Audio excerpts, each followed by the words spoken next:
of a dozen women being asked the following question: do we need men? Most answered very quickly, no. Because men are useless. I mean, this headline from The Hill, it caught my eye. Most young men are single. Most young women are not. Young men have fallen faster than any demographic in America over the last 40 years. It's a different world now. Like, we don't need men the way that they used to. Nobody needs men! The future is female. Men and women are drifting further apart, and society is crumbling because of it. A fascinating debate has broken out about the value of marriage. You've kind of got the trad con versus red pill thing. This men's rights crowd that sometimes just goes too far the other way. You need to stop acting like grown boys and infants and actually become men. Marriage is a bond, and it's a sacred bond. It's a machine designed to extract resources from you. Now many of the red-pilled have taken the position that it's bad for men to get married. Hannah Pearl Davis, or just Pearly things. One of the most controversial faces in all of the internet. She goes on to say that marriage is a terrible deal for men. Because if me and you were in a business contract, you would never sign a contract where I am paid to leave. Gee, what could go wrong there? 74% or something of divorces are initiated by women. Men have everything to lose, primarily their own children. Men get killed by the courts and by divorce laws. I had no idea that courts of family law were courts of equity, not courts of law. Because in family court, you don't need evidence to accuse someone of abuse. You need no evidence. When you guys say get married young, a lot of these men don't know what they're signing up for, and you're not going to be there when their entire life falls apart. I interview them on the other side. I didn't meet my son until he was 15 months old. How much did you spend trying to get him back? On legal fees alone was about $200,000. Before you know it, you're homeless. You're literally just thrown out onto the street. We absolutely reinforce bad behavior from women. Wives are taught to leave their husbands, and then daughters grow up without their fathers. Family is the foundation of society. Every problem in society comes from single mother homes. A lot of women will just chase this negative rabbit hole of happiness, endless happiness. Feminism's biggest failures is it lies to women. We tell women to date as many guys as possible. We tell them to put off family into marriage. You are allowed to leave your perfect husband. You are allowed to end a relationship with a really great boyfriend. Oh, freeze your eggs, have an abortion. What? You're evil. I don't think there's anything else in life that we actually ever go into preparing to fail. Right. Like if you have the mentality of this is going to go wrong and be pessimistic, naturally the outcome is going to be that it's going to fail anyway. Yeah. It's self-sabotage. And that's the thing, like women are so willing to leave marriages because they're not happy. This is not about happiness. The most important thing is the children. And the problem is we have a modern society where it's me, my feelings, leave when I feel like it, instead of doing what's best for the kids. This myth that we live in an age of male privilege. Where's my male privilege? They think, well, men have all the rights. They have all the power. Privileged patriarchal system that we have. Why doesn't our society care about men's rights? I have no friends, no wife, and no social life. Men are alone in this situation. Men are homeless. Men are thinking about eating guns. I've seen so many men on the brink of suicide and they didn't do anything wrong. How are you equal if the men are the ones that have to fight and die to defend the country? The men are the ones that build and maintain all the infrastructure. Women are helplessly dependent upon men. The so-called deaths of despair from suicide, overdose, or alcohol, 3 times higher among men than among women. Culture is telling men, you are no good. You got to get your act together. I think men have failed themselves. What kind of a man are you?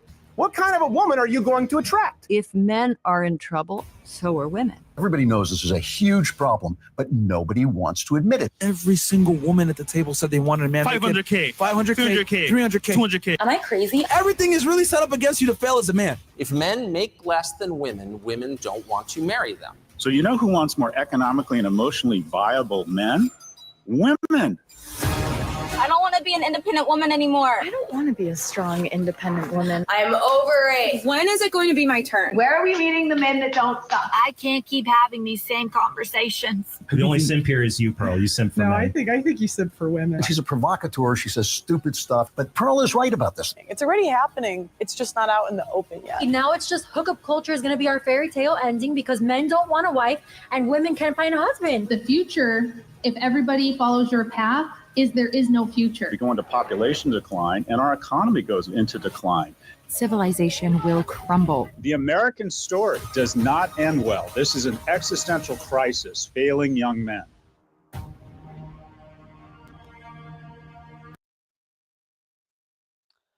What What is up, guys? Welcome to another episode of Pearl Daily here on the Audacity Network. Thank you guys for tuning in. You guys could tune in anywhere, and you choose to tune in here. So I want to first start with saying thank you for the other donations on the GoFundMe. As you guys know, we are looking to raise $100,000 for this divorce documentary. A lot of you guys have asked where you can donate, so there's GoFundMe here. And all you do is you click donate now. Thank you to Robert, who just donated $5. Josh, who also donated, anonymous and anonymous. So thank you guys. We are at $38,050. The goal is to get to 100K. So yeah, if you guys want, I think we might be able to get it done with 50 though. We'll see. We'll try to lowball these people. I don't know. Okay, so all right, guys. Today, we're going to have a little update from last show. So as you guys know, we had Sadia Khan on the podcast. And it's really interesting because I chose to not have her back on. And she kind of went on all these shows and she started saying it was because she cooked me or whatever. I didn't really know who she was when she came on my show. I just kind of had the recruiters do it at the time. And what actually happened was she was really rude to one of my employees. I think she called one of my employees broke. And I just couldn't believe that this type broad had that attitude. Yeah, it was King. She said some super disrespectful stuff to him at the time, one of my old producers in England. So this is all coming out now that she's like a crash out or whatever. And I'm not really that shocked. So let me play this video. Sadia Khan is crashing the hell out right now while more and more about her life is being exposed. And I got to personally talk to her about it. Let's get into it. So to start, who is Sadia Khan? Or as people are now calling her, Sadia Khan.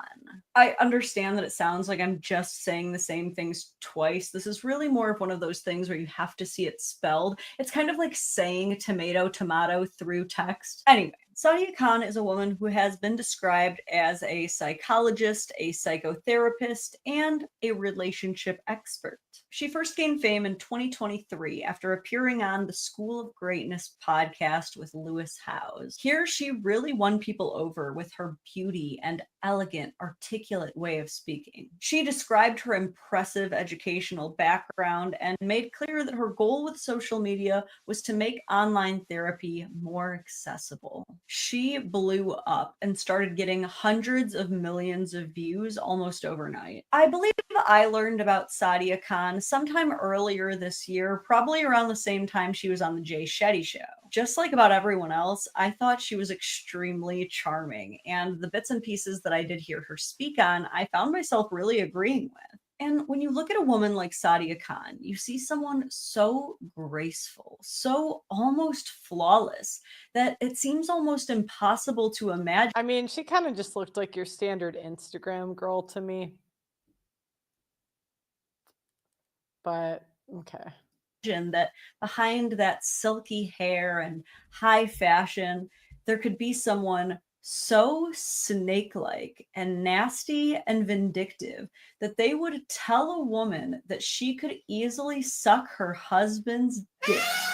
And yet, here we are. For myself and a lot of the internet, the great unraveling of Sadia Khan actually being potentially one of the shrillest hag ravens to ever cosplay as a decent human being began in August of 2025 from a user who goes by Goob. Goob is known for exposing influencers who Photoshop their photos and videos. And I'm not just talking a filter here and there, I mean taking entire inches off their waist, usually taking a bit of the background with them, giving Goob just enough rope to hang them by. Goob doesn't only cover fitness influencers, though. If you are any kind of influencer who claims that you're healed and able to help other people through your coaching, Goob believes that it is intellectually dishonest to say so while still photoshopping your own photos. And that is how the worlds of Goob and Sadia Khan unite. right. Motivational speaking man coach that's supposed to She is bigger in person. I mean, people say that about me too, so I'm not really trying to, but it doesn't surprise me that she uses the filters and the whatnot. show you how to be a confident, successful man in dating relationships, editing her own photos and videos?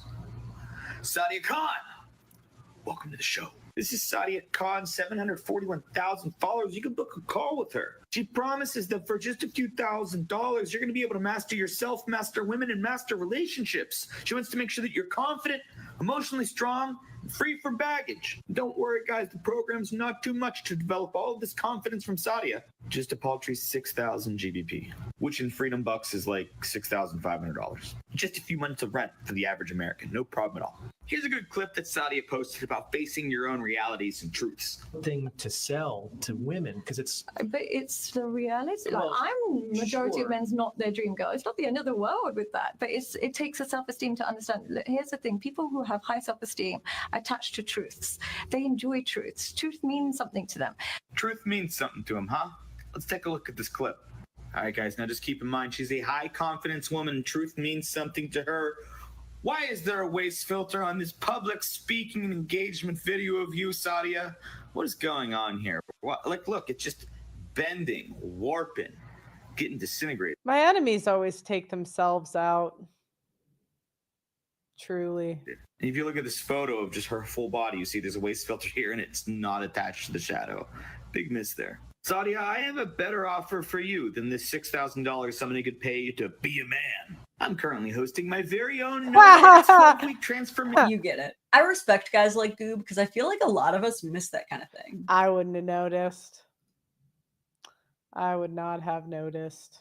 Like, I would probably never notice that, but Goob is an actual physical trainer. So I've got to imagine a lot of this fake, unattainable body image stuff makes his job a lot harder. Anyway, given our history of Sadia Khan, university trained, analytical, elegant, respected, how do you think... How did she get on all these podcasts when it turns out she's not even a real psychologist? She's going to go into that. She responded. Do you think she, A, ignored the criticism, not giving it any attention, B, admitted to photoshopping and moved on, or C, crashed out and started throwing a well-documented adult temper tantrum online? I fear we all know where this is going. Sadia Khan responded. It really doesn't surprise me because I saw how she responded to my employees and I'm like, they just put you in this studio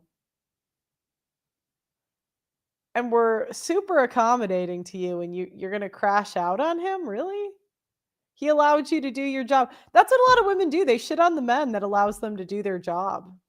To Goob's video in a comment on her own personal account that reads, 5'1" porn addict mad at women who expose their addictions and inability to get women. Shock. To which Goob simply creates a montage of himself with his, if I may say, exceedingly hot partner of several years. Not much research went into that comeback, I'm afraid. But that's not all. What Sadia Khan would continue to do next would change a lot of people's opinion about her. Guys, so this story is getting very bizarre. This is Sadia Khan, the online influencer psychologist that promises she can show you how to attract women, be a better man, and fix your relationship. I did a story on her the other day because she edits her videos and I thought it was very funny. I criticized her in the video because it was very obvious that she puts waist filters on any video where her full body is shown, and in a lot of her videos she's talking about how much self-confidence she has and how she knows what she is, blah, blah, blah, blah, blah, and that's what's necessary to attract a partner, etc., etc. But when I called her out, she lost her goddamn mind. It's now been about 48 hours, and she has spent the last 2 days accusing my followers of... Let's read some of these comments. The Sadia Psychology says, Karen with a full face filter and yeast infection telling me about my... Why is a 35-year-old woman going back and forth with strangers in the comment section? Just can't imagine spending my day like this. Myself, girl, you need my videos to know why your man keeps cheating. Boy, you know you're a porn addict and you have to pay to see. We both know this about you, midget. You look like you are into animal porn. This is all wildly specific, too specific. Being animal porn addicts, being cheaters, being prostitutes, and everything in between. But today she started a new trend. These are videos that my followers sent me. This person left a comment on her page, and she tried to call them times. And then when they wouldn't pick up, she left the threatening message that you'll see scroll by. That's crazy. Here, pick up, bitch, or I'm gonna post your address online. And here's another one from another one of my followers. Want to act brave? This is Sadia's husband. Pick up, come on. Oh my God. Don't be scared now. You want to speak to my wife? Pick up. Don't be scared. Pick up. Pick up. Don't be scared. Don't be scared. Pick up. Calling over and over and over and over again. More threats. This is a person that sells one-on-one phone call coaching bullshits. Should I buy it?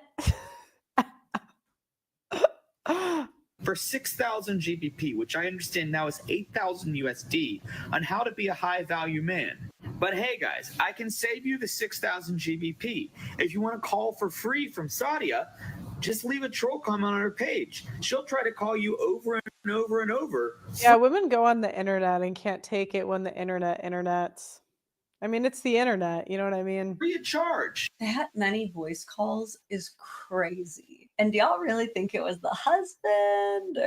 And like Goob points out, this really deprecates the value of her one-on-one calls for $8,000. Like myself, at this point, a lot of people started switching up on Sadia. Some comments read, I used to think she was calm, soft-spoken, and reserved. Did not expect that juvenile response from her. Wow. Meanwhile, others have been waiting for the other shoe to drop with her for a while now. This woman writes, I've realized that about her. She was someone I used to look up to, thinking she was different from the others on social media. Boy, was I wrong. And then this user writes, this is who she is and has been the whole time. Glad to see people waking up. Now, that last commenter, Dr. Taylor Burrows, is a creator who has had a long-standing beef with Sadia Khan since 2024, but we'll get down that rabbit hole in just a minute. Before we do, Goob dropped one more video about Sadia Khan after much buildup and anticipation. Text overlay reads, this is a recorded conversation between Sadia Khan after she was discovered to be the side piece of an engaged man. His fiance confronted her.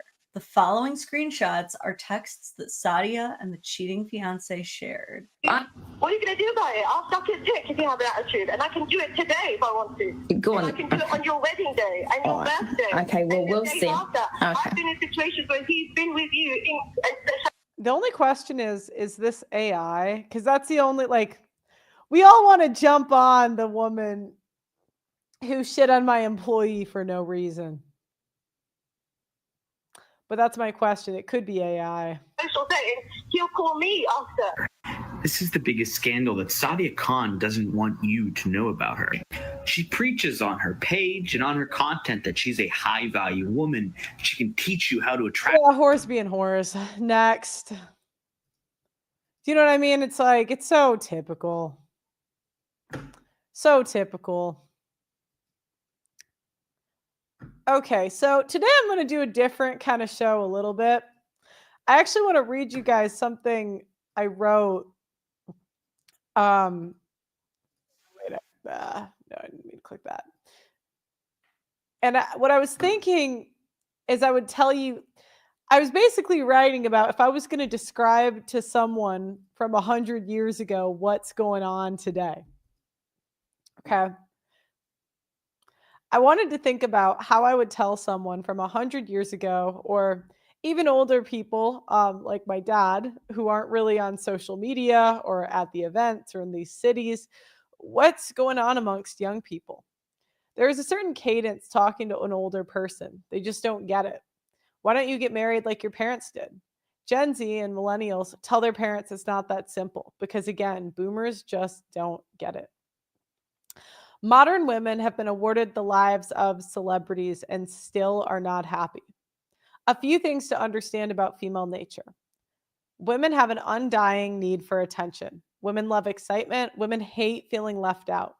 Women always want to feel like they are dating the best guy that they can, and women are selfish. Here's the problem. We have an entire social infrastructure built around making women happy who can never be happy. On top of that, women make 80% of consumer buying decisions, even though they do not make the majority of the income. This makes corporations, and men in particular, enslaved to appeasing women who, again, cannot be happy. Now, on our social media. Social media gives women the ability to monetize their looks. A female doctor who has been practicing for a year can build a bigger following than a neurosurgeon who has been practicing for a decade because she is pretty. Social media has given women the ability to put very little effort into dating, making money, and accessing community, but still get huge results. These are some of the trends that I'm seeing. Trends in dating.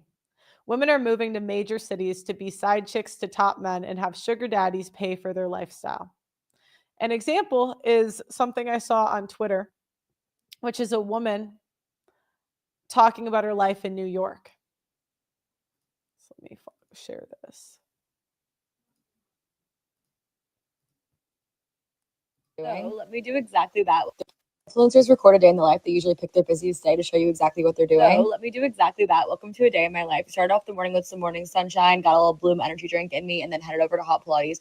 I go to practice room, my favorite studio. I go almost every single day. I have to work out in the morning. It has to be part of my routine. I don't feel right if I don't. So usually I do run, practice room, or lift weights in the morning. I also didn't really record this class because I feel bad recording in studios. People pay for this. I don't want to record them. You know what I mean? And I immediately went to go get a post-workout smoothie, protein shake. So good. Then I had therapy for an hour. Yes. Hot girls do go to therapy. I had to get ready really quickly because I booked a studio on Pier Space in Brooklyn. So I had to go grab a matcha. Honestly, I don't usually go to Blank Space. What? Blank Space? Okay, Taylor Swift. Blank Street. But it was just right next to the subway. I don't really like it that much, I'm going to be honest. Studio, I was going to shoot for one brand, but then I found out I had to actually shoot for two brands. So I was trying to game plan because I only had 2 hours in the studio. And if I stayed over, then I get to pay overtime. So I kind of just was being sporadic for 2 hours. I blacked out. I don't really remember what I did. And then left, went to sushi counter immediately because I was starving. Regular there, but you would never know because I don't have my punch card ever. So I'm never getting put on the damn wall. Another coffee shop because, oh my God, how many drinks can Izzy have in one day? I don't know. Don't stay home at all during the work week. I just like to be out of the house at all times. So I always do my editing out of the house. Then I realized it was 7 p.m. because the coffee shop, it closed. So I went to go grab some groceries, came home. I made this little watermelon salad situation and then was editing, and then Love Island Reunion turned on. And I was like, I gotta watch.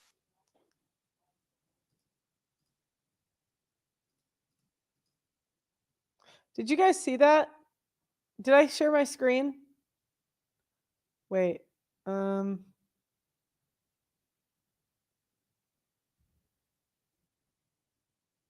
Wait, hold on. Oh, you saw it. Okay. I was just double checking. Average women are dating celebrities. Women used to marry their high school sweetheart, and that was enough. But why would women settle for their college love when they could shoot for the stars and try to marry or even just sleep with celebrities? I really see three types of women in dating. There's the clueless versus the clued in women. Clueless women are generally less attractive or socially awkward, but not in a cute way. They pacify their need to interact with men for sex and use hobby communities to take place of family and intimacy. What they are into is their safety blanket. Clueless women may not get a chance with celebrities, but usually feel superior at their job, which is generally given to them because they are a woman. They're unable to have sex, but they will try to use purity as a reason to claim superiority over normal functioning women. I think of Riley when, not that she was claiming purity, but when I think of the socially awkward woman, I think of this girl. Let me make sure. Riley, I'm 24. I'm from Houston, Texas. Do men deserve to be lonely? That was the center of the... Okay.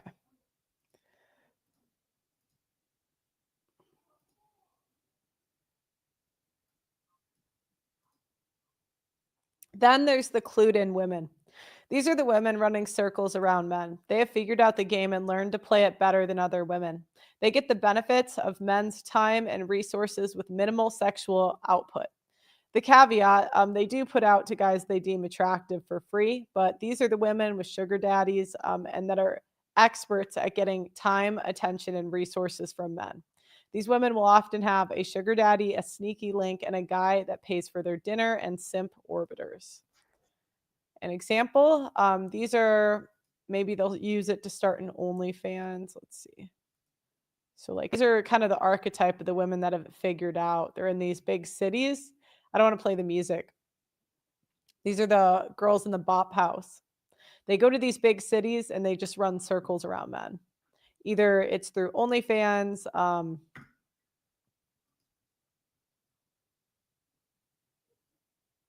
sugar daddies, whatever. These were the women that used to be married to the jock on the football team in high school. But now they're on OnlyFans or chasing celebrity and a lifestyle that is unattainable. Then there's the women that have opted out. These are the women that have gone through trauma and have opted out of the dating market. Some have a sneaky link that they'll go to every month or so or a couple of months. But these are the women that can't take an L. They had something bad happen to them or maybe made a bad choice and have stopped trying. A lot of these women get fat, stop accepting dates, and simply do not date for years. Many of them replaced their boyfriend with their friend group. Men are having a harder and harder time getting women's attention. Every year, the difference between the men that have and the have-nots is getting bigger. Learning to simply entertain women has become a part-time job for men. So unfortunately, a lot of men that do the hard jobs in society do not get women because they simply do not have time to entertain these broads. There's a few reasons for this. One, there are more celebrities and average women are dating them. Because of social media, it's allowed more men to be famous while not really doing a hard job. And more women are chasing those celebrities. Average men are not only competing with celebrities, but women's attention being elsewhere. There are events, clubs, and other things that entertain the women on the weekends. Women are treated like celebrities and invited to events that treat them like celebrities. They're either treated like a celebrity on social media at random events or getting attractive from young men in hobby groups. This adds an ego that men have no idea what to do with. I'm going to watch this short. So yeah, let's...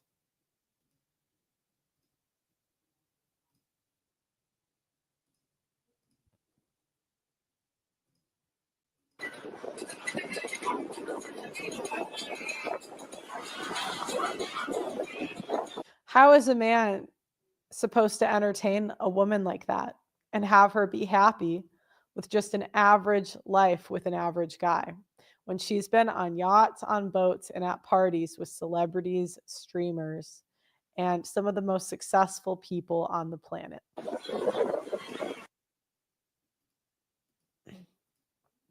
The other problem is we all know that the more partners a woman has, the less ability she has to bond. Women have the ability to sleep around anonymously through travel and dating apps. Women have taken the power, and enough women have been whores publicly that women's past is not as damaging in the sexual marketplace as it used to be. We're in a society of open whoredom.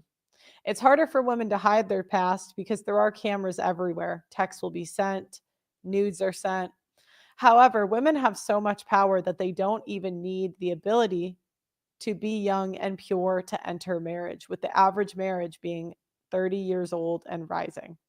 Men get really upset talking about a woman's body count, of course, in the beginning, but eventually most do adapt and accept it. Now let's talk about the workforce. what I'm seeing in the workforce is men being robbed in real time. Working trends. Women are working useless jobs in marketing, project management, human resources, social media. Usually the women at work have the men do the work for them. So here, girls, actually, we'll maybe go back. I'll show you actually some of the examples at the end. I'm going to read through it.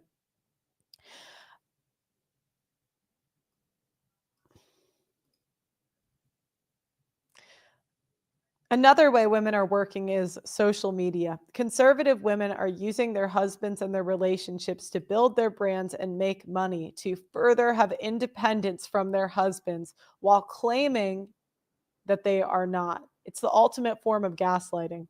Women have more power with social media because they can ruin a man's reputation, but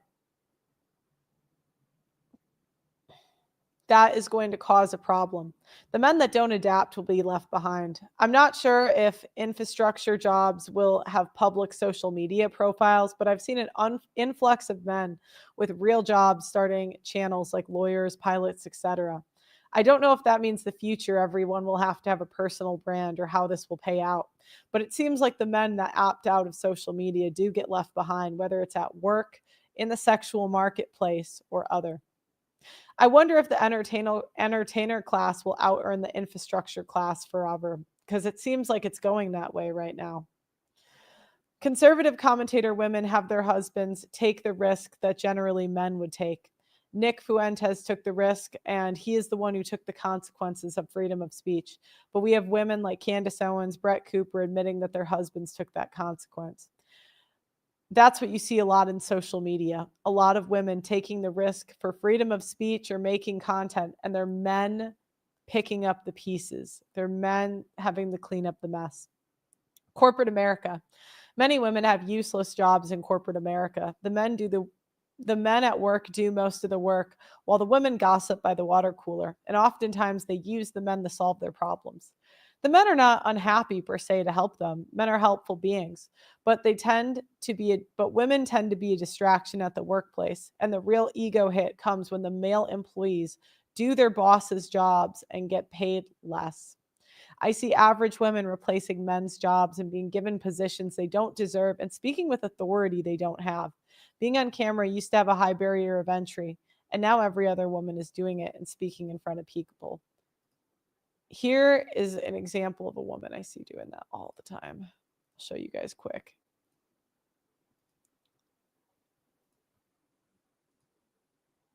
We have entered the era that I call the death of the modern day girl boss. Hear me out. When you picture girl boss, you picture a girl walking around in a pantsuit, stressed out, her calendar stacked. She walks in her room, she's working with all guys, and just overall in her masculine, very stressed out, right? Well, this is just simply not the case. See, your modern day girl boss, she's walking around at 2 p.m. on a Tuesday, just got out of Pilates. Not only are women taking men's money, but they're also throwing it in their face. Drives a nice car, makes a lot of money, but somehow does it online. And you're like, how does this girl live such an amazing life? She's not really that stressed out. Like, her work-life balance is insane. This is just simply the reality of a lot of the women that are making money nowadays. Yes, they're in their girl boss masculine when they're working, but they work so that they can build their soft life around their work-life balance. But the key is, like, they're giving their lifestyle to themselves because they work so hard. And they don't go in the office. They don't have a boss. They're just like vibing. You're like, what the hell is it? Well, I full-heartedly believe that high ticket sales is bringing about the death. Okay. It's not necessarily that these women are doing anything wrong, but we're in a society where women speak with authority over men without the skills to back it up.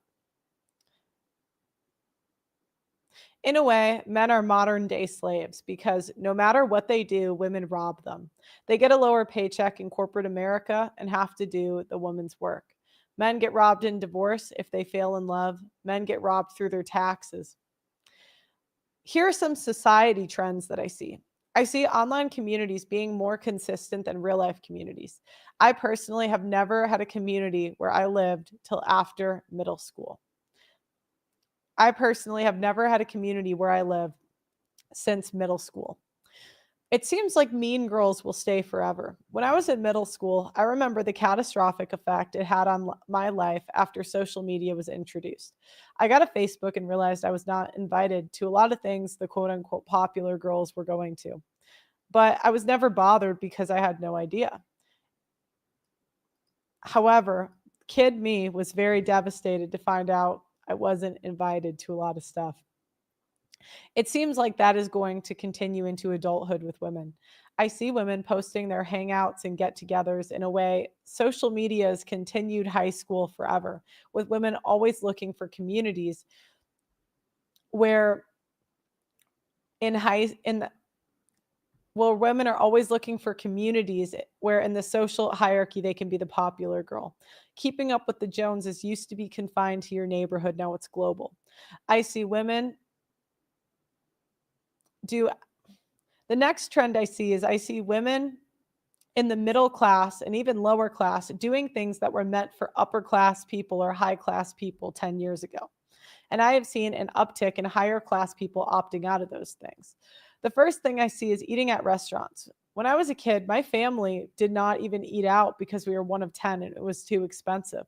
Pretty much nobody I knew ate out on a regular basis. Now I see women eating out probably every other day. Concerts used to be for rich people. Meeting celebrities used to be for rich people. International travel used to be for rich people. Name brands used to be for rich people. Being a homeowner used to be for rich people. Sports cars used to be for rich people. Now women can get a sugar daddy to pay for it or rent it out. Super fashionable clothing used to be for rich people. Society has become a popularity contest that no one has time for, and only women can afford because they're stealing men's money. Privacy has now become a thing of the past because women have brought cameras into everything and use those cameras to build their personal brand. Female gossip is not new. In small towns, it's known that grandmas knew all of the gossip. However, social media has given women so much power that they can have a list of pretty much every person you know and can upload information about men. Where does this end? Families are not the norm anymore and are pretty much going to be gone forever. Women are going to thirst trap forever. Single motherhood is skyrocketing and it's going to keep going up. Prostitution is going to be out in the open. The birth rate will keep dropping and marriage is dead. Women are going to have kids older and older, leading to more kids being special needs. The end game, and for women in our society, is divorce. If the woman is still married, generally the woman is overweight in a sexless marriage, and half the time they are separated or never married. You're going to see an influx of older women living together in apartments or living communities, nursing homes, and retirement communities. Women now can live the life of a celebrity, even as a sex worker. Playboy has turned into extreme sex acts on OnlyFans. It could be, and marriage is a death trap for many men.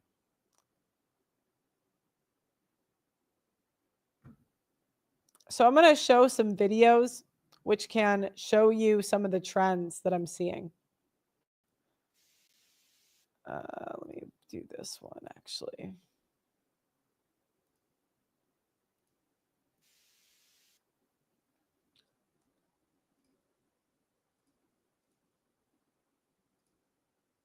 Oh, wait. Okay, actually, I'm going to pause that because we have a special guest coming on. We have a special guest. The man, the myth, the legend, Cappy. Hey, how you doing? Can you hear me all right? I can hear you perfect. Okay, cool. Because you're coming in robotic-y, so I don't know if it's me or you, but I am traveling, so there's a good chance it's me. I can hear you fine. I maybe will ask the chat if it's, but so I was doing a show on societal trends, guys, and I wanted Cappy to come on and tell me how many women are engaging in sex work, because I've tried to calculate the number myself and they keep telling me it's too high, the number and I'm not the best at math, so I'm like, I very well could be wrong. Well, let's first not worry about the math because it's going to be simple division. But what is your methodology? Let's start with that, and we'll see if that has veracity. We'll go from there. Do you know what? I think at the time there was a TikTok I did, and I was on the show, and I just calculated the number of women that were in Gen Z, and then the number. Okay. Then I looked at the number of OnlyFans workers, and I asked what percent were under 25, and it was like 80%. And then I took that and I was Okay. like, let me divide that by the number of women that are in Gen Z. And that was, and I got that was how I did it. And that was just OnlyFans. And I did it live on the show, but I can't remember. Somebody told me I was wrong. And so I was like, let me just bring Cappy on. He's smarter than me. So. Well, I like your, the logic in it, but what percent of OnlyFans women are Americans versus globally? Oh, I looked at See, that. that's going to be the hard one. Oh, okay. So you did account for, so we're looking. Yeah. So we're looking at American OnlyFans girls. Yes. Divided by the Gen Z population. That's pretty good. I would say OnlyFans isn't relegated to under 25, but I mean, it's a pretty good start. So do you remember what your numbers were? Hold on. I don't off the top of my head, but I can get 1.4 million on OnlyFans because I think that was the number. Oh, here, this was the reel that went viral. They put like someone put some music in the background, so it made it more dramatic. Okay, wait. Was it the sad music? Yeah, they did. They did. Million women in America do OnlyFans. 1.2 million is between 18 and 24. What percent of women, how many women in America are between 18 to 24? I find out roughly 10 million women. So just on OnlyFans alone, 10% of women in that age group are on OnlyFans. So there's only 10 million women between 18 to 25. Then I decided to think more about the consumers. Who is consuming OnlyFans? And I found out that 82 million American men subscribe to OnlyFans. So that was how I did the math. Okay, so let's just assume intellectual honesty, your numbers are correct, like you didn't have any ulterior motives, and you're coming in around 10%. I just Googled it, so it very well could have been maybe the number. I don't know, but yeah, that's what I did. So now, do you remember the guy who did a similar such study? I think his methodology was a little different. This was like 4 or 5 years ago, and he estimated that 10% of all college girls are on OnlyFans or some kind of gratuitous site like that. Do you remember that at all? Mm-mm. Okay. So the point is he came up with a 10% figure too. I'd have to double check and look at it, but if I recall correctly, it's 10%. So now you got 2 data points with, some rough math pointing at 10%. In other words, it corroborates what you came up with on your own. Vindicated. Well, I don't know if you're 100% vindicated because, there's statistics and then there's damn lies. But when you come up with these ballpark figures, right? And we could say, oh, well, not every woman on OnlyFans is between this and that. You already accounted for that because you said 80% were under 25 or something like that. Yeah. And we could say, well, it's more like maybe 8%. All right, let's just err on the side of caution and say 5%. 1 in 20 women are on OnlyFans of a dating, courtship, marrying age, 18 to 35. Let's just say you're definitely between 5 and 10% now. So, because I was trying to figure out how could you calculate what percent of women have done soft prostitution? Because like OnlyFans is one thing, and I couldn't figure out how I would figure out what percent of women have done like on Instagram. There's a lot of soft prostitution, but it's not public, right? So you can't get that. Okay. And then my other question: what about sugar dating? Like in these major cities, they post their lifestyles, and I'm like, how are you paying? And I look at their TikToks, and I've been on TikTok before they kicked me, and I wasn't making more than $5,000 a month, and I had 1 million followers on there. So I'm like, they can't be making that much money unless they're selling something else. Or how they much were better they than me. how I don't much know. Like, go ahead. right. Here's what always helps if you're going to try and tackle these kind of socioeconomic statistics, which aren't hard and fast science and math like engineering. You really got to define your terms. So what would qualify as prostitution, right? I know paying someone to have sex, that's obviously prostitution. Are foodie dates prostitution? Is digital pictures through OnlyFans, is that considered prostitution? Is a sugar sale? Am I coming in all right? You're breaking up a little bit, but right now I can still. It seems like a connection issue, Okay. maybe. But it's Yeah, let me turn off my camera. manageable. Okay, go ahead.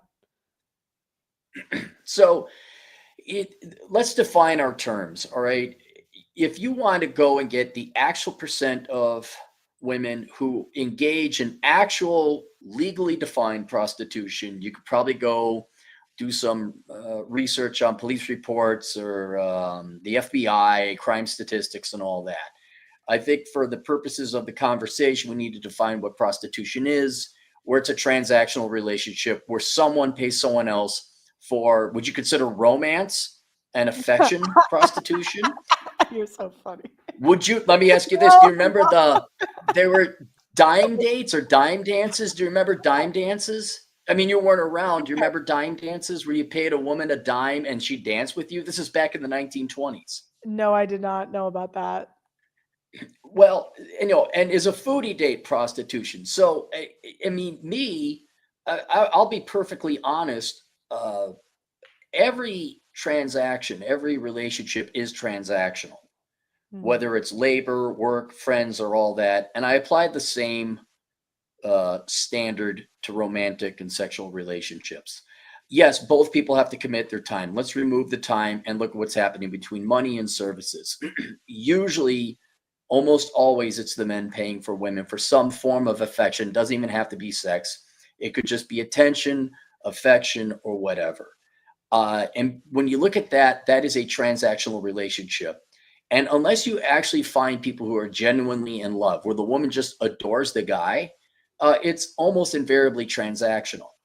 And so I would say, and I've said it before, nearly every guy in the United States is a John, and nearly every woman in the United States is the lady of the evening, if you want to call it that. But is that so wrong?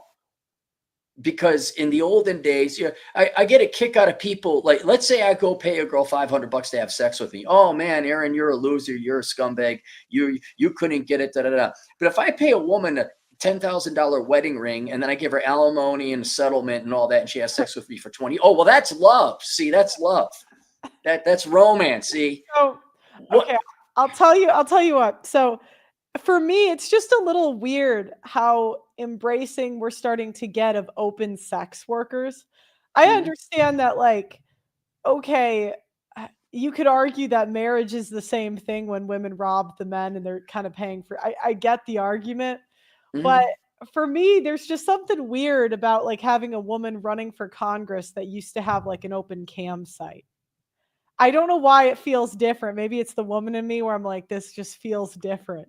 But it's like strange. Well, it is different. I mean, it's gray. I mean, but go back 50 years, you didn't have digital stuff, right?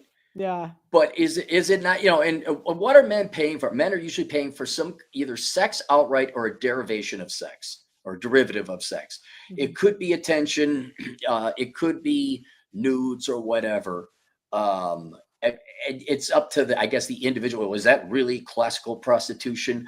I think you missed the more philosophical point. Do men pay for women? I don't mean like taking care of them, but do you pay to have women spend time with you, whether that's romance, sex, digital pictures, and all that? So what is the, are you trying to say this is the percentage of women who are like strippers? There's another perfect example. Yeah. Is that prostitution or what? I would like to simplify it and just say, are men paying for some kind of sexual service? And the vast majority of instances, the answer is yes. And the vast majority of women are providing those things. Yeah. So my general point was that I just see a societal trend of sex workers used to be more taboo, and now they're being accepted into public offices and positions where, like, there's a tennis player who just dropped an OnlyFans, and she's like actively competing with us, like selling nudes. And I grew up in the sports community, and like that wasn't really you just couldn't do that when I was growing up, but now it's like okay. So I'm just wondering if it's getting accepted and normalized. It makes me wonder what percent of women are participating in some way that it's gotten to that point outside of I wouldn't really put marriage in the same category, even though philosophically, like, you could argue it is.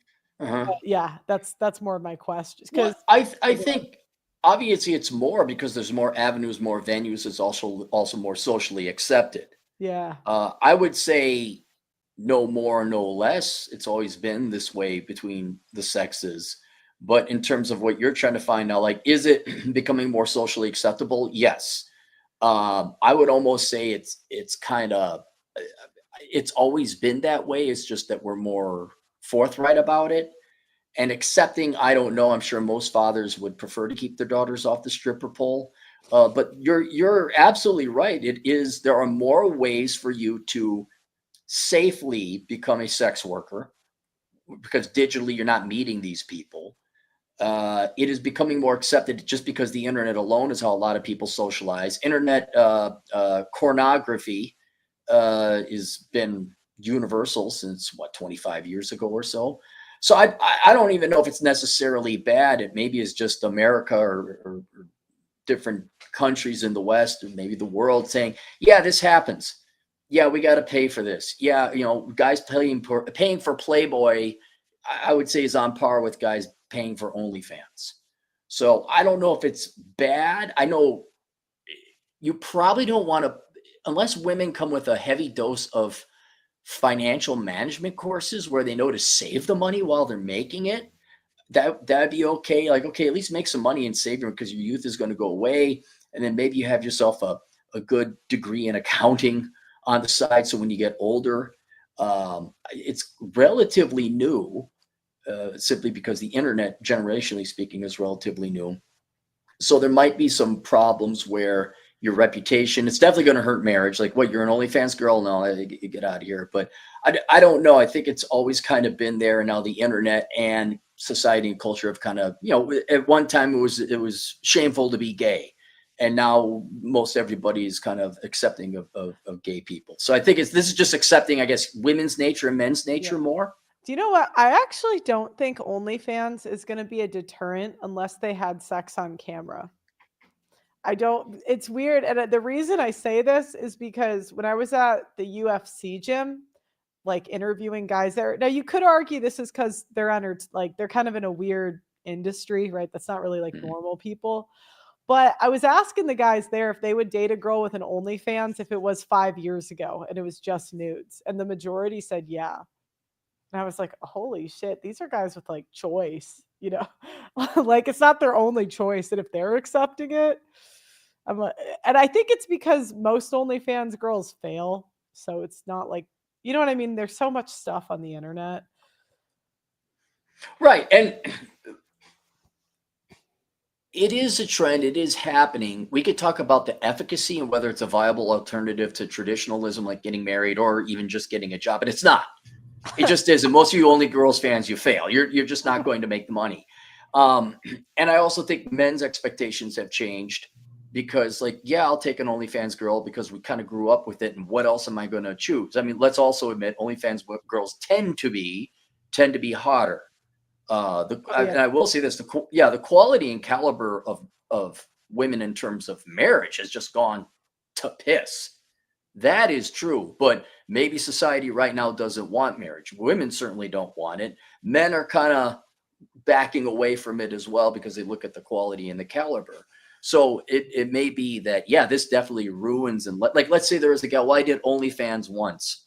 Or it's like, all right, so you're willing to do that, right? It already is kind of like, but if you look at the market of women that men have available to them, you only did it once and it was 5 years ago. Okay, I guess. Or you were a stripper, but you gave that up. Okay, I guess. uh, it's not necessarily it's trending to be more accepted, but that doesn't mean it doesn't have a negative effect on the traditional getting married, nuclear family, that kind of thing.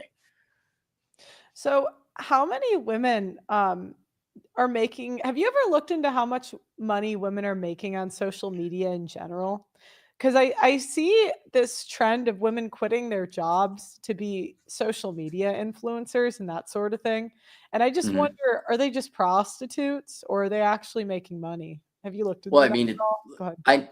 I know only it was a while ago. I think the average girl makes $180 a month on OnlyFans, which is not to live off of. But when you say social media, like somebody who just has a channel, like God bless you if you can. I mean, that's kind of how we make our living.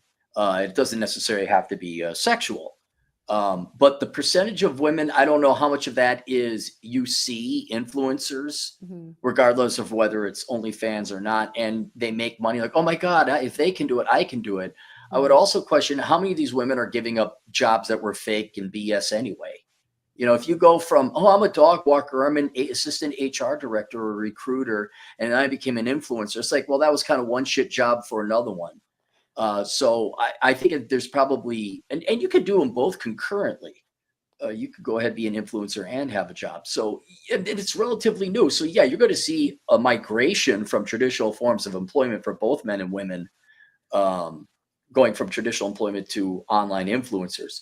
But I think the fact because it is online and influencing, it seems like it's a larger trend than it actually is. I Yeah, still think the majority of men and women are working crap jobs they don't want to work.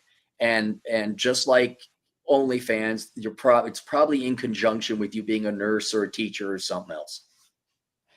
yeah, you're right. It says this is like 45%. Do you see this chart? Make less than Kinda. 15,000. Mhm. So it looks like around a little less than 10% make 15 to 25,000 a year. Mhm. That looks probably like 7% make 25 to 30. The biggest actually, it looks 12% make 50,000 to 75,000. These aren't insignificant figures. If I look at it, it says less. What's that top one? Less than 15,000? Here, I'll put the thing in the chat so you can see it. Yeah, 40 less around 45%. I can't see the exact number, but it says around 45% make less than 15,000. Okay, but if we look at those income tranches, Mhm. a good third of the people make a living wage off of it. Yeah. Yeah, I can't fault them. And not all TikTok women are showing their boobs either. I'm sure they're talking about whatever it is that they talk about. I mean, I'm very pro people going online, becoming an influencer if you can, because yeah, it's a great gig, it's easy, and corporate employment sucks. But that's kind of impressive. So it might actually be a Oh, little here bit. it I mean, is. Here it yeah, is. we'd have to do some research to do it. But this looks like, yeah, it's not an unviable option to go and become an influencer. It seems. 48% earned less than 15,000, 9% Mhm. earned between 15 and 25,000, 7% earned between 25 and 35,000, 5% earned 35 to 50,000, 11% earned between 50 and 75,000, 5% earned between 75 and 100,000, 6% earned between 100 and 150K, and 7% earned more than 200,000. Based on those Okay. numbers, the median salary is somewhere between 15 and 25,000. So roughly 30% of people on TikTok make a living wage. Yeah. Hmm. Yeah, I can't blame them. You know what I mean? It's again, depending on, okay, is it lewd? Is it rated X material or not? I think that's almost irrelevant. It's that you get paid to do that. And in some cases you get paid a hell of a lot more than what you do with your college degree. So it's an option for many women and many men to do this. Yeah, it seems like that's kind of where things are going, where I just wonder if people that don't have an online brand, will they be left behind in some way, whether it's like romantically, financially, etc., like networking? If Boy, that's a good question. If you have a good skill or a trade, again, why I always emphasize getting a good degree.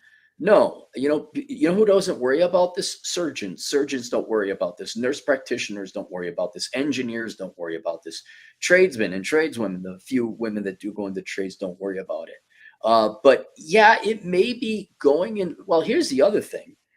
I don't think white collar work in general going forward is going to be viable for most people. It's just not worth it going to get the education required. The pay isn't there. They're trying to outsource everything overseas and trying to replace everything with AI. Already beforehand, it wasn't acceptable. So yeah, for young people especially, I've talked about this with Gen Z, you either need an unassailable trade or skill, or you're going to have to become self-employed. And since the majority of commerce is now being done online, yeah, you might as well start with your own personal brand.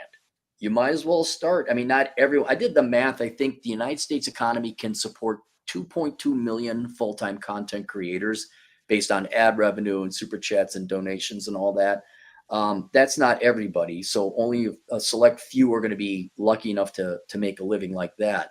But yeah, going down the road, and you better be careful what you put on your websites and your social media early on. If you want to become an influencer, yeah, it's almost like you're going to need a digital reputation or even a brand so that you are simply known. It's like, oh yeah, I heard it. You stand a better shot of getting a job or a contract, having a YouTube channel where you got your network established than you would sending a resume. Because your resume it's just lost to the sea of resumes.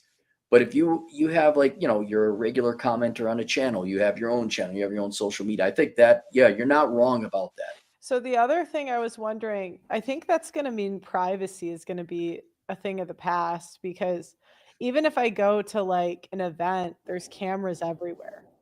There's they're taking pictures of you, cameras, like not even because of my YouTube stuff, just because like they want to market the events and stuff. And I'm like, so if this becomes a significant portion of people, which already kind of is, that are making money off of TikTok and Instagram and all that stuff, like I just wonder how we're going to interact in like 5 years, Like in a personal level or I'll try to explain this. Like if you go to any party with people under 35, let's say, all of the girls, like they bring out drinks. All the girls have their phones out, right? They all record the drinks coming out. The boyfriend has to take a picture of the girl on, like, you know how they make fun of the boyfriends that take the new marketing for the new boyfriend? Like they take picture of the date, not the guy. And I was just wondering if more people start to become employed by this. I just wonder if there's going to be some sort of difference in social interaction that maybe I don't see coming, that I don't see now. Yeah, go ahead. You know what I think it's going to be? It's going to be like theater or acting. Everyone's on a stage. It just happens to be the theater is the internet. And then behind the scenes, you're going to meet different people through your social media activities behind the scenes at your job that you actually like and date. And you kind of mentioned it already. How many female influencers already are married or have a boyfriend, and they have their act in their show? Now obviously their main marketing shtick is that they want men to think that they're single, so they get super chats and they buy things and stuff like that. But I think just like theater or acting, you're doing a performance, but it is an industry. It actually is an industry, and thank God it's mostly a self-employed industry, because you can date. Like right now, if I wanted to go date some cutesy female influencer, she does the production work for somebody I know, I can do it because there's no HR director. We don't work for a corporation. And I think just like any other industry or profession, you're going to meet people that you like. So behind the scenes, you will, I don't think for the influencer community, it's going to really have an effect. Where I do think it's going to have an effect are the normies who have a regular job and then just got like whatever their token Instagram account, and they have now a track record of them acting like a girl boss circa 2022. That might have a negative effect. But for the people who are like pros and that's their job, yeah, I think if anything, it introduces you to way more interesting people. No, I totally agree. But what I'm thinking is, okay, this is what I'm thinking is the new relationships are just going to be like brand building. And I think Rolo talks about this a little bit, but like, cause now like if a woman's employed on social media, now the husband has to like be her marketing. Not has to, but like she's just going to torture him with all the TikTok trends and stuff. Unless you know, like, unless she's not okay. As long now we got to talk about what type of content we're creating. If it's X-rated content, yeah, that's going to probably cause some problems. Not Yeah. X. So on TikTok, it's mostly lifestyle content. Like that's Okay. normally that's women talking on their phones. This is what I eat in a day. Da, da, da, da, da, da, da, da. And I was thinking about how like the future is going to be men sacrificing privacy to date the women employed on TikTok because it's a mostly women female app. And I think it's mostly attractive women making the money. I could be wrong. This is just where my brain, I'm like, this is where I see this is going. Yeah, but I don't see that necessarily would ruin the relationship or friend. Because let's be perfectly honest. Let's say you're one of these successful TikTok influencers or YouTube. Mm-hmm. If you are successful, you cannot do it without a brain. You are a professional. Let's remove, for the sake of simplicity, sexual content. All right. So you are a micro internet celebrity. You are making good money, and you talk about whatever. Oh, look, I took this sushi and I went on this thing, a day in the life of. I don't see how that makes a husband or a significant other. I don't see how it makes their lives hell. Like your wife is a performer to a certain extent. And okay, maybe you got to help her with the marketing or the IT, or maybe not. I don't see why, if you had a woman who was a successful TikToker, why does that prevent the guy from being an accountant? You haven't spent a lot of time on TikTok, have you? No, I try to avoid it because it looks like hell. I think you would know what I'm talking about if you spent more time. You do not need a brain to get good at TikTok. YouTube's a different animal.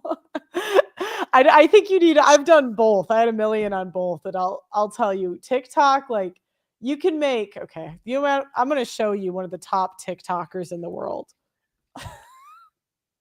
Okay. Well, while you're looking that up, let me ask you this. So, Dan is his name. Men Need to Be Heard. You know his channel? I don't think so, but sometimes I've seen it and I forget the name. Go ahead. There was this psychopathic, crazy eye gal who said that if we had matriarchy, then women would give men sex, and it was such an obvious troll job. But she went viral. It was covered. Then you find out she's got a husband and all that, of course. Now, that was TikTok, and it was toxic, and it was all a lie. But I guess what you're asking is it possible for someone to have a healthy relationship with someone who writes for a tabloid? Because that's all TikTok kind of is. I know it's looking into the abyss. I know it's just some atrocious, catty, horrific behavior. But if you know it's all theater and performance, like at the end of the day, what does it matter? Well, yeah, I just, what I foresee is women using the followings to attack the men they date. Like when it goes south. I've already seen it. I mean, there's like breakup videos on TikTok. Sandwich, thank you for the $10. But I'm just going to show you. This is like the top girl on TikTok on the right. Okay. This is what they would post. That girl, I'm telling you. So I met her when I was on TikTok, and she got offered $100,000 to follow someone back on Instagram, and said no because she was making so much money to click a button. Okay, but yeah, go ahead. Sorry. So okay, I know this is horrible. Yeah. This is horrible. She can't be dumb, right? She's got to know that the video quality was good. She knows how to market it, right? No, I don't. You think, okay, so you've been in the field. I have. Yeah, are they just pretty dumb girls and they're annoying as fuck? No, it's not that. Like, what it is the thing is, so because it's marketed to women, right? Okay. Women don't like to see overly attractive women on screen, and women like women that are relatable, not competent. Because when women pick content, like that's why all our movies suck now. Like, because they're marketed to women, right? You are not wrong, but go on. Yes. And so what happens is all these average women get gassed up on social media, and they can make all this money, like doing pretty much nothing. And so you don't have to be that good, because if you're too good, the girls aren't going to like you. They're not going to watch. It's a mostly female app. So what you're saying then is the allure of social media, making it on social media. And because, at least as it pertains to TikTok, women do not like exceptionally attractive women or exceptionally intelligent women. Yes. That one, the social media influencing environment becomes bad for the women to consume it as it pertains to their potential for current and future relationships, and also the women it attracts to become influencers themselves are also then there's a selection bias that they are dumb and teehee and isn't this popular, but then it reinforces it to they actually maybe believe their own bullshit. And then that has okay, but then what guy is going to stick with that? Like for a long time. Like in other words, both scenarios we're painting are possible. They're not mutually exclusive.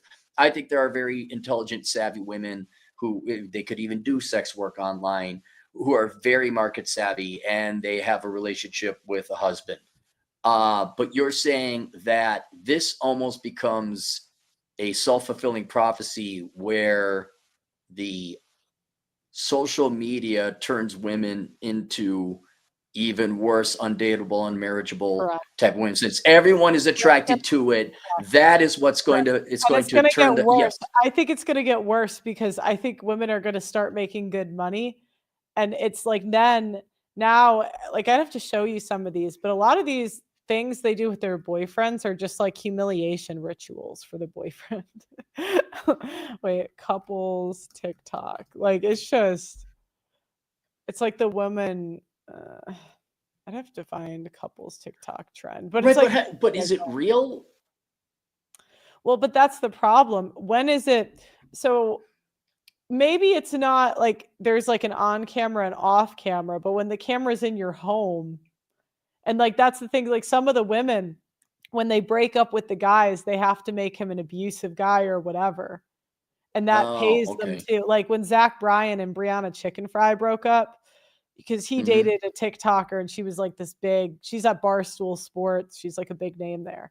And when they broke up, she did this whole campaign about how abusive he was. And it was such bullshit. I mean, and so I was just thinking, I'm like, because now they can't look like a bad person to their audience. So they gotta be the victim, obviously.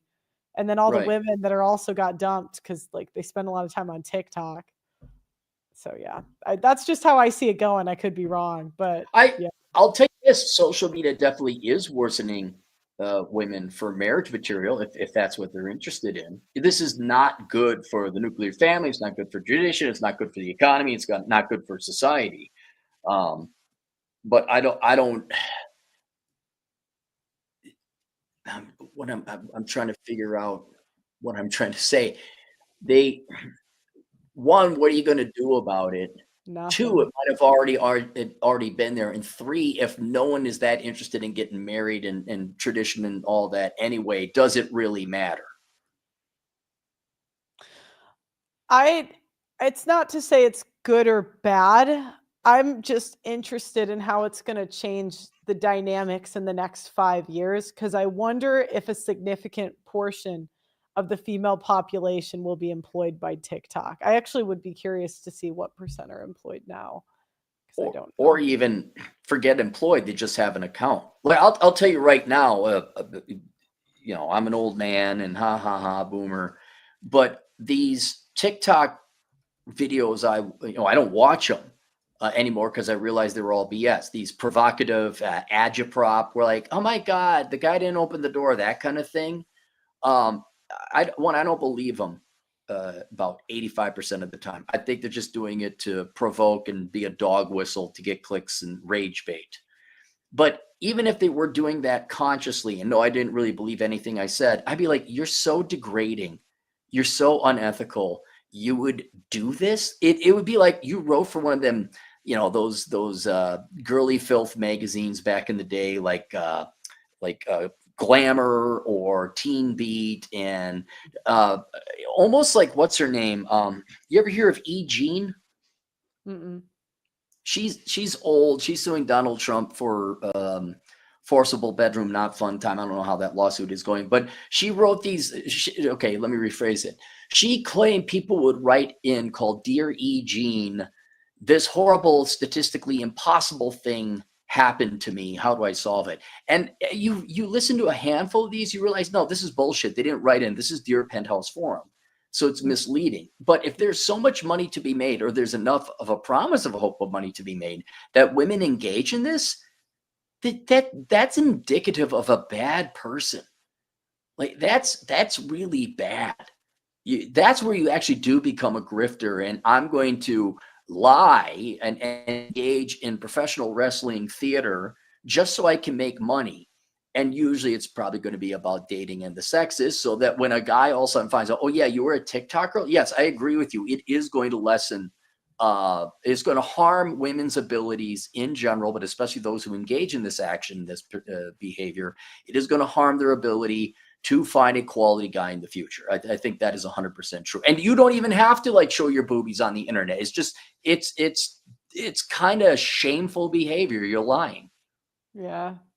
I'm going to read super chats really quick. Clovey Clown says low value clown here. Clank, clank, the little battle bitch. Okay. Pearl reads sweet black pill, nothing. Sandwich, super sticker. Pearl, what do I think about the Sadia Khan news? I kind of saw that coming. My enemies always tend to take themselves out. So I never really have to do anything. You know, it's just they're kind of. She kind of went off on one of my employees, and I didn't like that at the time. I just thought I thought it was so rude. I'm like, you're gonna go off and call my employee names, and he just like made your microphone and did all this stuff. Okay. And then, you know, this comes out, so I'm not overly shocked. We'll see if it's true, because I think the recording could have been AI. I don't really care, because I wouldn't pay her $6,000 for an hour. So I don't know who's paying her, but she got caught having an affair with a married man and knew he was married, and she was fine with being a side piece. Okay, yeah, I don't know. I did hear about that. Do you mind if I bring on Doug MPA? He's a fan of yours. He's my co-host. Well, of course, bring him on. It's your show, because I got to take off a little bit here soon anyway. Okay, he just maybe had a question or two for you. Doug MPA. Meet Aaron. Hey. Doug MPA. How's it going? Hey, Doug. Are you there? Yeah, wait. Can you hear me? Yeah, Hello? I can hear you fine. Yeah, I'm here. How's it going, buddy? Good, good. Did you have any questions you wanted to ask him about the conversation, Doug MPA? No, so it's just good how you help Pearl confirm all the numbers. There are people in the chat and people on the Audacity chat talking about how bleak the future is. So what would you say to people? Because numbers are harsh. And so what would you say to people that say conversations like this and the numbers are making the future look bleak? What would you say to them? I didn't hear anything. I think my internet went down or his went down. But Pearl, can you recap? He just asked, he said a lot of people hear the numbers and think things look bleak. And so he asked what you would say to people that hear, you know, us talk about the prostitution numbers or some of this stuff and just think the future looks bleak. I'm gonna send you something in the private chat. If you guys can give me a second. I'm losing my internet.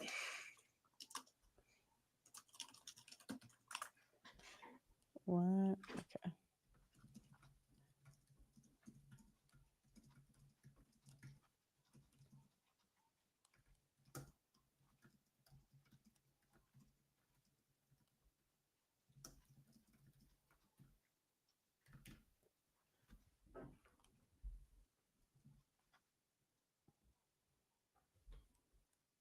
This has been a great conversation, by the way. This has been great.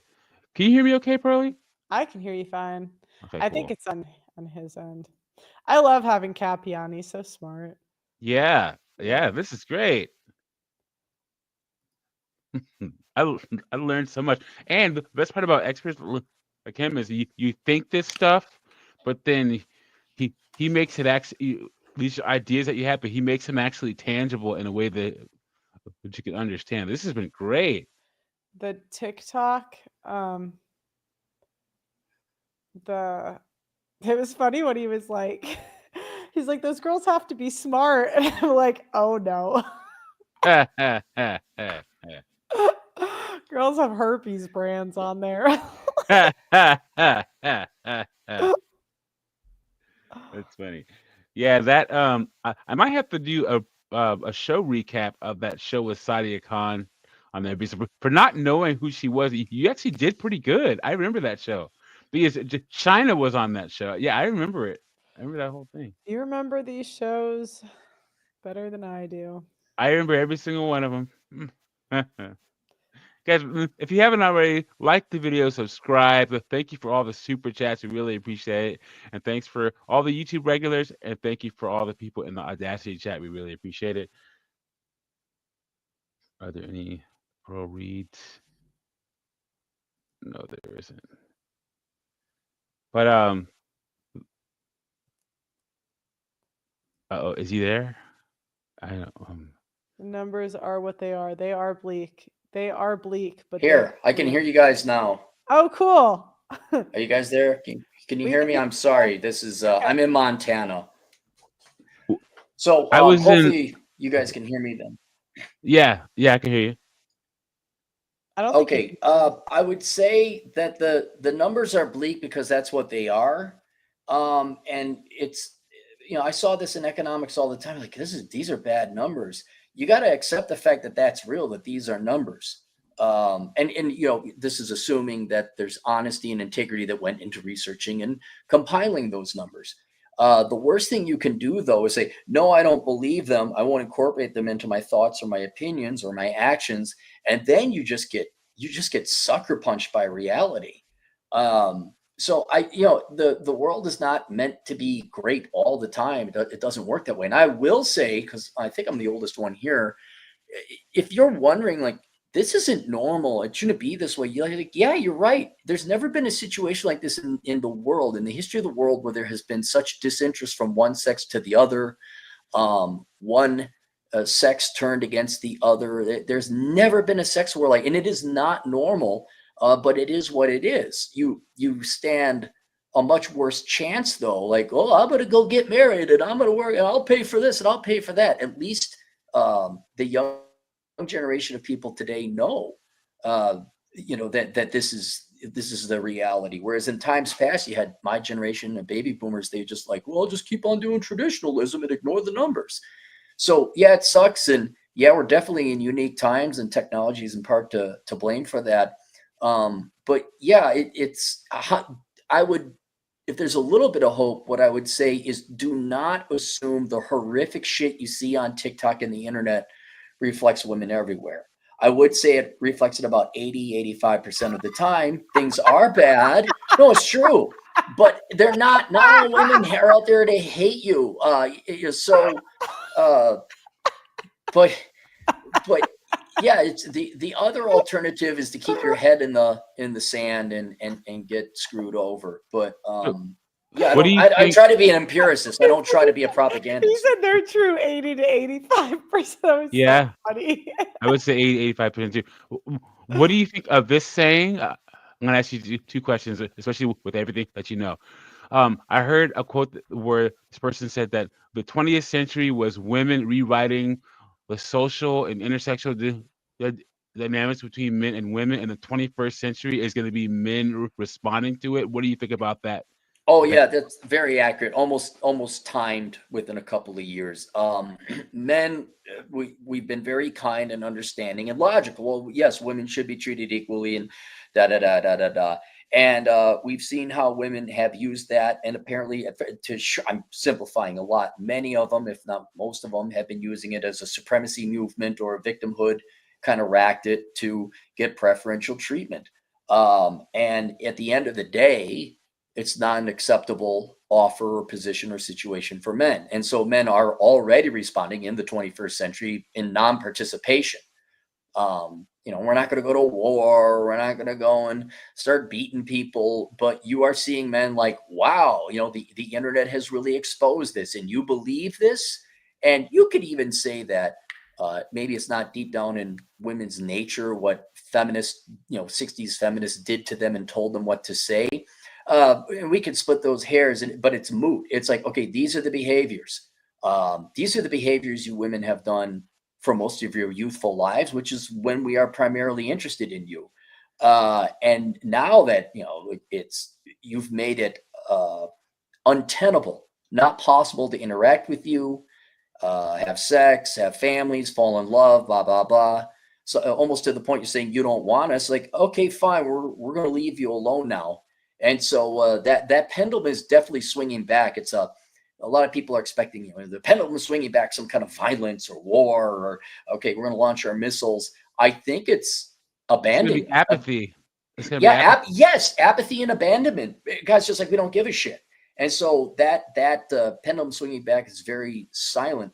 But yes, it is happening. Men are reacting because they have to. We can't afford to do all this stuff and pay the taxes and go to school and make six figs and and you can have sex with other. No.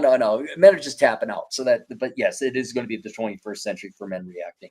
What do you predict for the next, let's say 20 years? Are there any societal trends that you see changing, or do you think we'll just keep going down the same way we're going? We'll keep going down the same way. I can't forecast what technology is going to be there and changes, but I think you're going to see men continue to withdraw from women. I think you're going to see men, just as we did in the 80s and 90s, we export our industry overseas. Men are going to go overseas if they want to get married. They're going to have to. I think women are slowly getting the message, especially Gen Z girls. I think they're slowly waking up. There's signs like with Sydney Sweeney, being put on a Gene ad. That's indicative of some change. But I think it took us 60 years to get here at a glacially slow speed. It's going to take us 60 years to get out. So I think there's still going to be declining birth rates. There's still going to be declining marriage rates. If you look at polling for women, they went left generally. I'm not saying endorsing Democrats or Republicans. I'm just saying they generally went pro-government, anti-family. So I don't see it really a big change. I just see like hints, anecdotal evidence of it. But I think Gen Alpha and maybe younger Gen Z, I think in say 20 years time, the internet has been a very powerful tool showing younger people how the older people are stupid and have no idea what they're talking about. And so in addition to, no, we're not going to college, no, we're not accepting jobs that don't pay a fair wage, no, I don't have to go into debt to get a Ferrari, I think people are going to start to realize, no, I don't have to get married, no, I don't have to do that. And they're going to start to say, maybe it's all right to have an attractive spouse, maybe it's all right to have, maybe it's okay if I don't get a tattoo. So it'll be gradual, but by the time I'm 70, I think there's a chance things might be better and moving back towards a more traditional, natural human way. But I wouldn't hold my breath for it. And what will happen when the birth rate? I know you talked about this last time you were on my show, but you said the birth rate falling isn't as big of a deal as conservatives make it out to be. No, it is a big of a deal. For anyone that has a welfare state and especially a social security program, because the welfare state, but particularly social security, requires young people's tax contributions to make good on the old people's social security recipients. And the United States is not the only country that has that. Japan and pretty much every first world country has it. That's why having more kids in the future, or growing population at least, matters. If you got rid of it or reformed it, then populations don't matter. If you don't have a system that requires the money of young people, your population doesn't matter, right? Yeah. So in a way, it's almost like boycotting a messed up system, right? Because why are we paying for that? Well, you pay 15.3% or 15.6% your Social Security, Medicare taxes to older people. Do you think that will be reformed in our lifetime? No, no, we're gonna print off money and we're gonna now there is some good news on that because the baby boomers are like the largest of the populations, and so right now, as we talked, they're in their thick of the retirement, so the collections are very high. As they die out, then demand on the social security system will go lower because relative to the population, there'll be less older people than there currently is now. But no, you need reform, and people like the free shit too much. It just isn't going to happen. I have a question. Okay, so men used to traditionally make money and spend money on women and children. We've established on the show that, I mean, modern women are all about prostitution. I mean, men have to pay no matter what when dealing with women. Yes. I think that more men are unplugging from that. Yet we still see men making more money than women, even with the ecology. In my lifetime, women are not going to make more than men. They're not going to be more successful than men. So how do you see? Because you come from the generation where a man would still buy a house, get a wife, and put a family in it.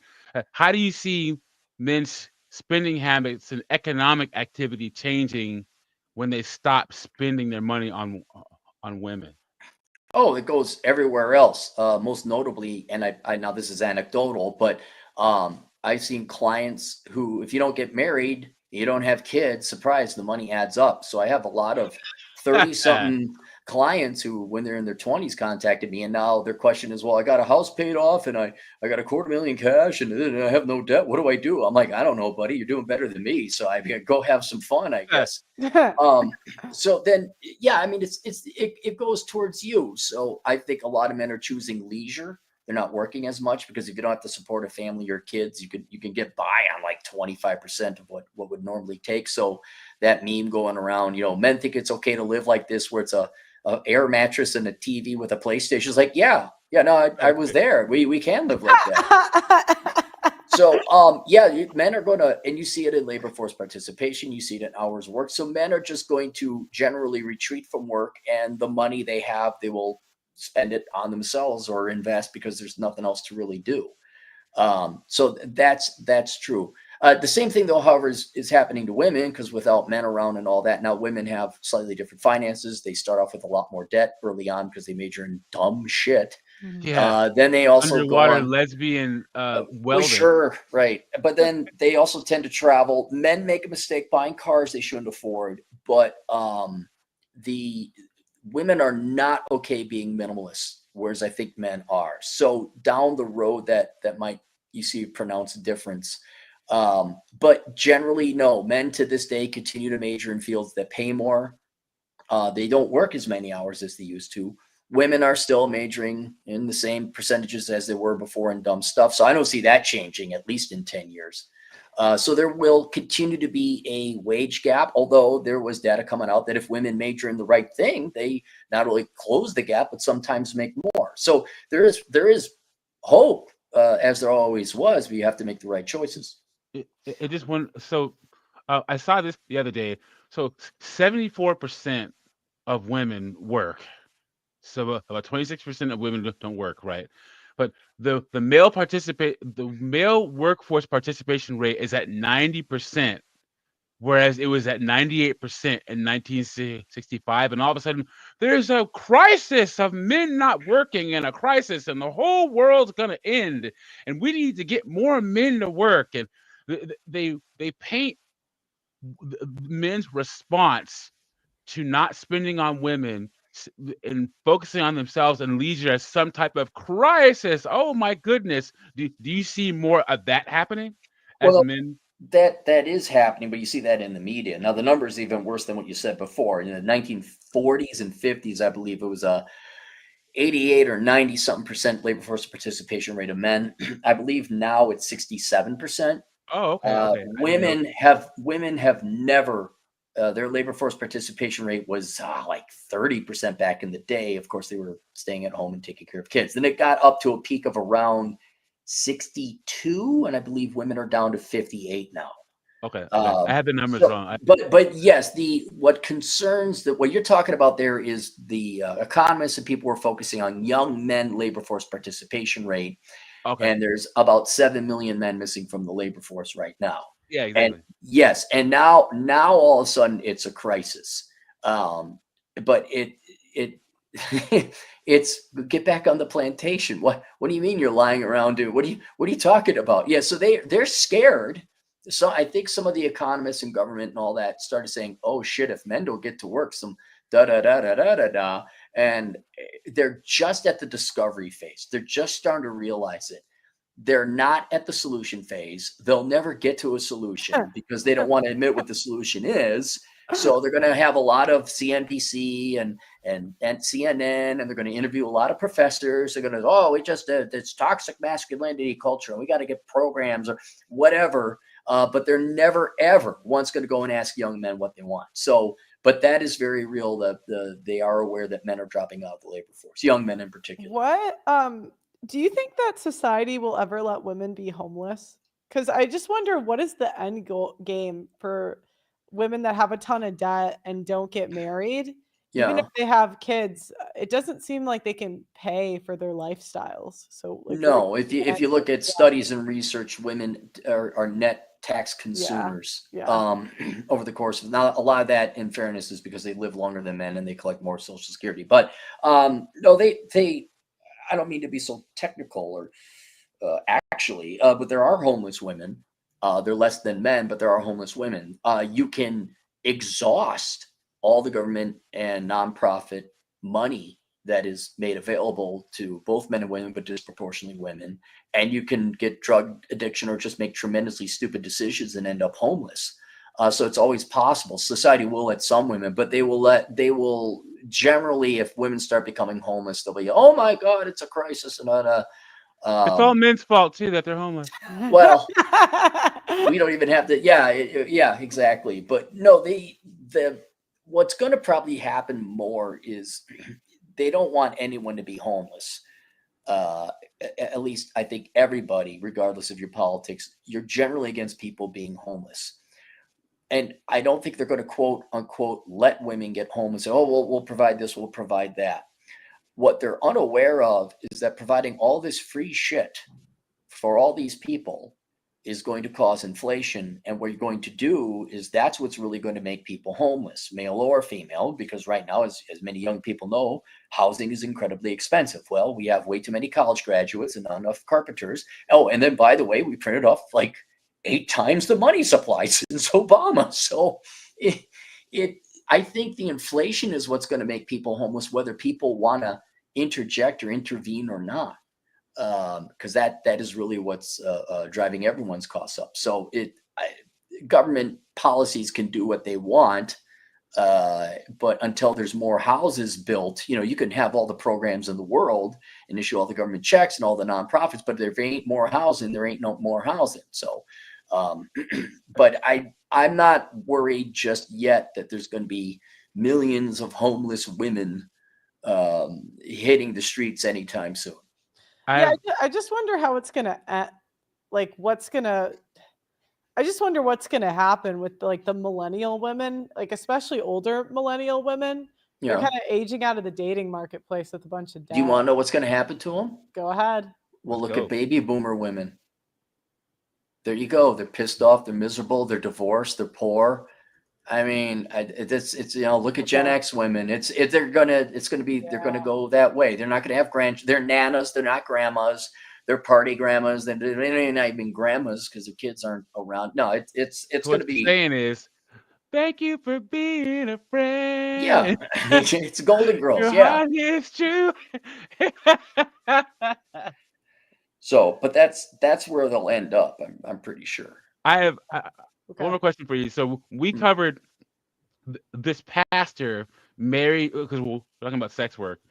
This on yesterday's show, this pastor married a former porn star, right?